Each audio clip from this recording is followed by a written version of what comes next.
Muy buenos días, estimados estudiantes. A continuación vamos a dar inicio a nuestra unidad didáctica de liderazgo y trabajo en equipo. A continuación vamos a dar inicio a nuestra clase número 12, tipos de mediadores. Bien, vamos a continuar con los mediadores. Ya sabemos que los mediadores es una tercera persona que interviene en la solución de conflictos. Para ello existen dos tipos de mediadores, el mediador pasivo y el mediador activo.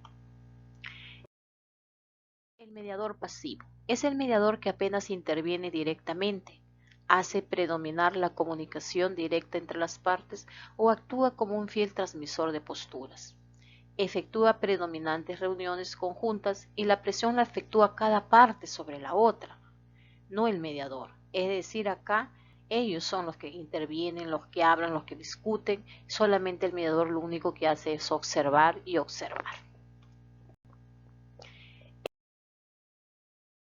Mediador activo. En cambio, interviene de manera más intensa, actuando como canal excluido de comunicación. Efectúa predominantes reuniones por separado para cada uno de ellos para poder llegar a un acuerdo, ¿no? Asumiendo un rol más dinámico. En ocasiones genera presión directa sobre las partes para obtener ya las decisiones. El rol del mediador es hacer que las partes vuelvan a escucharse y a comunicar sus respectivos intereses, ¿no? Ayudarles a descubrir intereses, ayudarles a descubrir estos últimos y los caminos a través de los cuales pueden solucionar sus conflictos. Es decir, el mediador activo, su mismo nombre lo dice, ¿no? Es más dinámico, interviene, participa, colabora. Para ejecutar un proceso de mediación eficaz debemos considerar los siguientes pasos. A. Preparar el escenario. En esta primera etapa es fundamental reunir toda la información que sea necesaria acerca de los antecedentes de las partes, como también acerca de la controversia que mantiene. Se debe organizar el espacio físico donde se realizan las reuniones. Aunque las partes se conozcan, es necesario el formalismo de presentarlos, estableciendo reglas básicas que regularán el proceso de mediación y efectuando algunas reuniones conjuntas para aclarar lo que genera el conflicto. Uno de los elementos claves del inicio del proceso de mediación es definir el lugar de la mediación, pudiendo ser un lugar neutral o bien la sede de una de las partes siempre y cuando la otra la acepte, ¿no? O también el lugar donde trabaja el mediador. El lugar definido debe cumplir con alguna de las siguientes condiciones: dimensión adecuada, confort, temperatura, iluminación. Es decir, para que estén tranquilos y puedan llegar, ¿no?, a solucionar el conflicto, es necesario conocer, ¿no?, y tener en cuenta cómo preparar un escenario.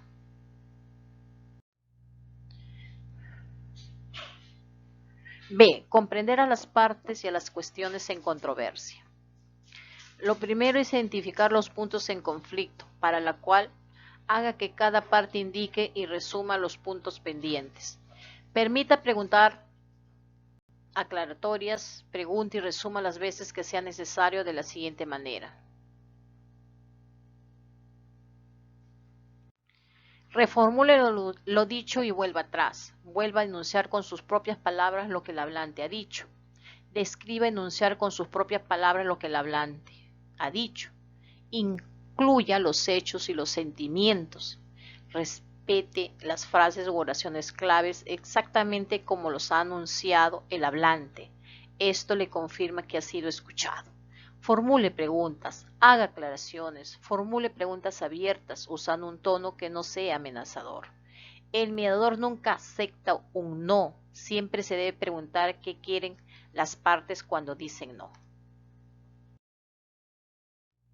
C. Buscar alternativa. Es extremadamente importante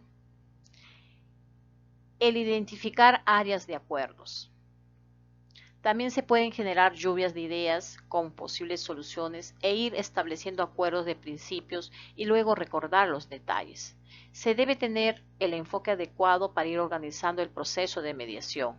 Entre los enfoques podemos señalar ir cuestión por cuestión, o sea, ir parte por parte.